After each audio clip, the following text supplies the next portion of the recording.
Motivation et la régularité, c'est finalement les clés incroyables, et bien, je pense, d'un début, d'un succès. Si tu es toujours régulier et si tu es vraiment motivé par quelque chose et donc la régularité finalement va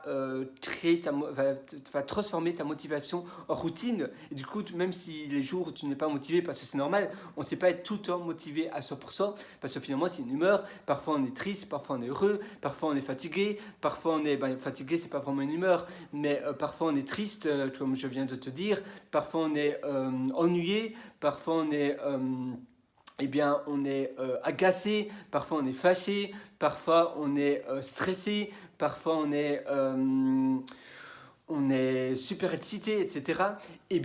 C'est la même chose pour finalement la motivation, c'est une humeur et parfois tu as des hauts et des bas et donc évidemment tu dois être passionné par quelque chose mais parfois tu n'es pas tu peux être toujours passionné mais tu n'es pas nécessairement motivé. Et ça, c'est vraiment la différence. Mais si tu fais toujours une régularité non-stop et même les fois où tu n'es pas motivé, eh bien tu sais que c'est ta passion, c'est pour toi. Et donc tu continues ta régularité. Après, ça sera une routine. Tu ne vas même pas penser est-ce que je fais cela, est-ce que je ne fais pas cela. Non, ça fera partie de ta journée intégrale. Donc si tous les matins, par exemple, ou tous les soirs, mais les soirs, par souvent, évidemment, la motivation, c'est là où le plus bas.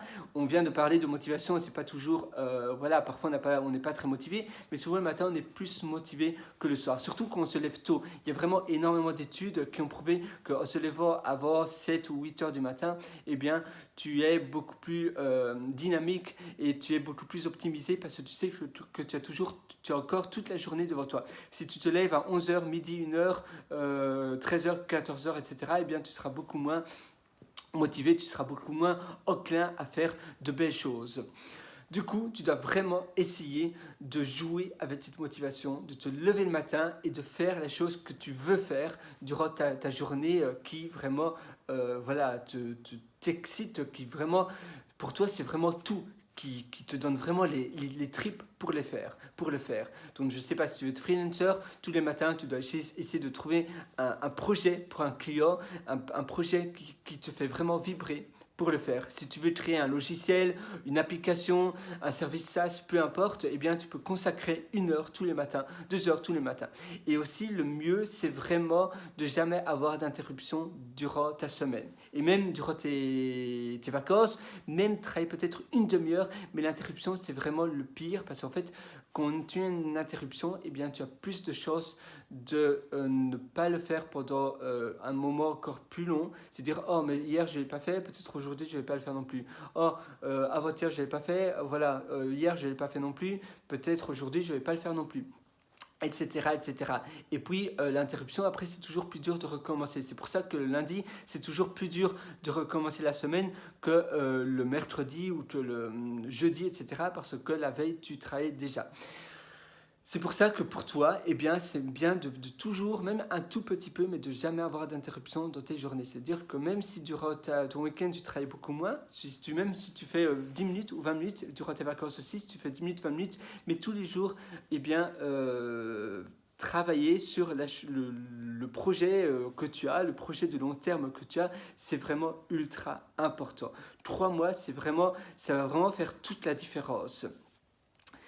Tous les jours, non-stop. Durant la semaine, tu peux faire plus longtemps. Et d'ailleurs, parfois, c'est bien de ne pas se dire, c'est bien de ne pas se donner un temps bien imparti, parce que si tu te dis voilà tous les matins je dois faire 2 heures, et bien directement ça paraît un peu comme une obligation et tu as plus de chances de voir ça comme une corvée. Par contre, si tu te dis oh oui je vais faire un peu tous les matins, je vais essayer de trouver un projet de freelance ou quelque chose que tu veux faire, je ne sais pas ce que toi tu veux faire, mais tu te donnes pas finalement de durée déterminée, et bien ça va finalement pour toi ça sera plus un plaisir et tu vas moins voir ça comme une corvée, parce que le fait de se dire waouh je dois pendant 3 heures tous les matins je dois faire ça, et bien tu vas être moins motivé. Si tu te dis voilà je sais pas combien de temps, parfois ça sera 10 minutes, parfois ça sera 20 minutes, parfois ça sera 1 heure, parfois ça sera 3 heures, ça dépend vraiment de ma motivation, ça dépend du temps que j'ai aussi, eh bien, tu seras beaucoup plus enclin de faire plus et tu seras beaucoup plus motivé. Dès que tu te lèves le matin, tu bois un peu d'eau, tu t'habilles et tu fais ça. Et c'est bien de déjà s'habiller, etc. pour finalement être en bonne tenue. Parce que si tu restes en pyjama ou si tu restes en habit, au slip, au casson, en petite culotte, c'est bien, tu n'auras pas la même motivation. Faire des projets, même si tu as un projet de freelancer à faire, si tu es, eh bien, voilà, au sous-vêtements, ça sera plus dur, tu seras moins en habit motivant. Du moins pour moi, c'est le cas. Je ne sais pas pour toi, peut-être pour toi tu es beaucoup plus, voilà, tu te sens beaucoup plus à l'aise en sous-vêtements, alors tant mieux. Mais sinon, c'est bien voilà, de s'habiller directement, de boire de l'eau. Moi, j'aime bien boire de l'eau le matin quand je me lève. Tu peux même avoir une fontaine d'eau et ainsi directement tu te lèves le matin. Mettons, moi j'ai un futon. Non, moi je dors avec un futon que je déplie. C'est pas vraiment un futon, c'est plus un matelas. Et puis après, voilà, tu pourrais même avoir une fontaine d'eau d'ailleurs à côté de ton bureau et de faire cela. Et donc après, directement, tu bois et tu te mets en route. Ça fait vraiment partie intégrale de ta routine du matin.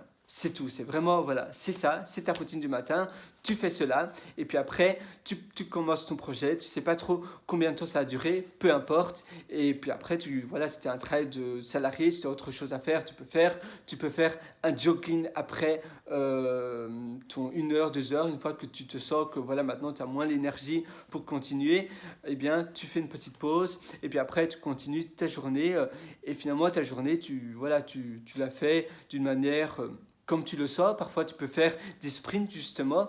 Si tu préfères les sprints, tu peux faire des pomodoro aussi. Voilà, essaye de voir ce qui fonctionne le mieux pour toi. Tu peux faire des tâches roulantes, donc tous les lundis, tu vas faire la même chose. Tous les mardis, tu vas faire ces tâches-là. Tous les mercredis, tu vas faire les tâches Z. Tous les jeudis, tu vas faire les tâches vidéo, promotion, etc. Tous les vendredis, tu vas faire les tâches de recherche de clients, etc. Tu vois un peu le principe. Et tous les samedis, tu vas faire, je sais pas, de la veille, même si j'y crois pas trop. Et tous les dimanches, tu vas faire autre chose. Et tous les matins, souvent, c'est bien de garder la même heure. Si tu fais pas, voilà, si tu es salarié ou si tu es autre chose durant tes journées ou une autre activité peut-être d'indépendant, eh bien, tous les matins, c'est bien de toujours garder la même heure durant la journée pour faire cela et d'être vraiment consistant. La consistance, c'est aussi vraiment un pouvoir incroyable. C'est finalement un pouvoir exponentiel parce que ça va vraiment te donner un levier sur le long terme. Allez, c'est tout pour cette session. À très bientôt.